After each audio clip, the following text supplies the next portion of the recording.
பாவ் பாஜி மசாலா பண்ணுறது ரொம்பவே ஈஸி. அடுப்பில் பேன் வச்சுருந்தாச்சு. இப்போ கொஞ்சம் ஆயில் விட்டுக்கலாம்.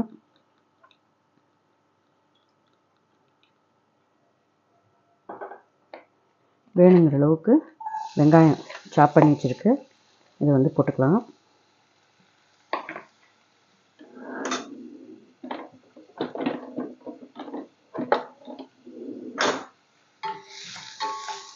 இதை கொஞ்சமாக சாட்டே பண்ணிக்கலாம். இதோட நறுக்கி வச்சுருக்கிற தக்காளி போட்டுக்கலாம்.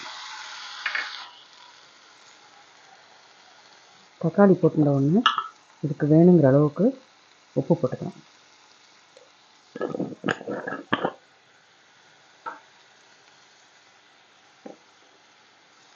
கொஞ்சமாக மஞ்சப்பொடி,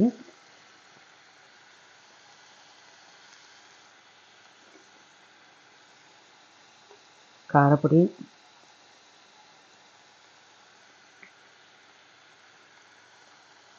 இதை சாட்டே பண்ணிக்கலாம்.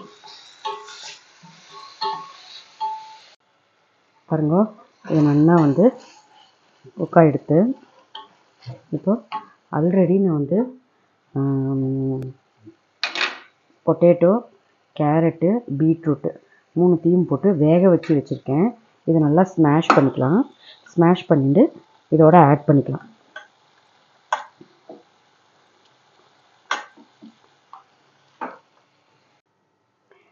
ஸ்மாஷ் பண்ண இப்போ வெஜிடபிள்ஸை இதெல்லாம் ஆட் பண்ணிக்கலாம். நம்ம என்ன வெஜிடபிள்ஸ் வேணாலும் போட்டுக்கலாம்.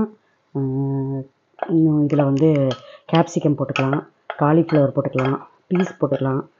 அந்த மாதிரி எது வேணாலும் போட்டுக்கலாம், நம்மளோட இஷ்டம்தான். நான் இன்றைக்கி இது 3 மாத்திரம் போட்டிருக்கேன். இதோட கொஞ்சமாக கரம் மசாலா,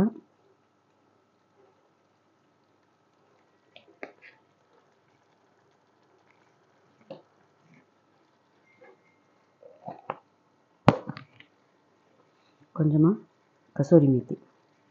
அவ்வளோதான், நம்மளோட பாவ் பாஜி மசாலா ரெடி. உப்பு சரியாக இருக்கான்னு மாத்திரம் செக் பண்ணிக்கோங்க. நம்மளோட பாவ் பாஜி மசாலா ரெடி ஆகிடுது. பாருங்க, நல்ல பாவ் பாஜியை டோஸ்ட் பண்ணி பாவை டோஸ்ட் பண்ணி ஆனியனு, லெமனு எல்லாம் போட்டு சாப்பிட்டா ரொம்ப டேஸ்டியாக இருக்கும். நீங்களும் ட்ரை பண்ணி பாருங்க. நீங்களும் உங்கள் ஆத்தில் ட்ரை பண்ணி பாருங்க. கமெண்ட் பண்ணுங்க.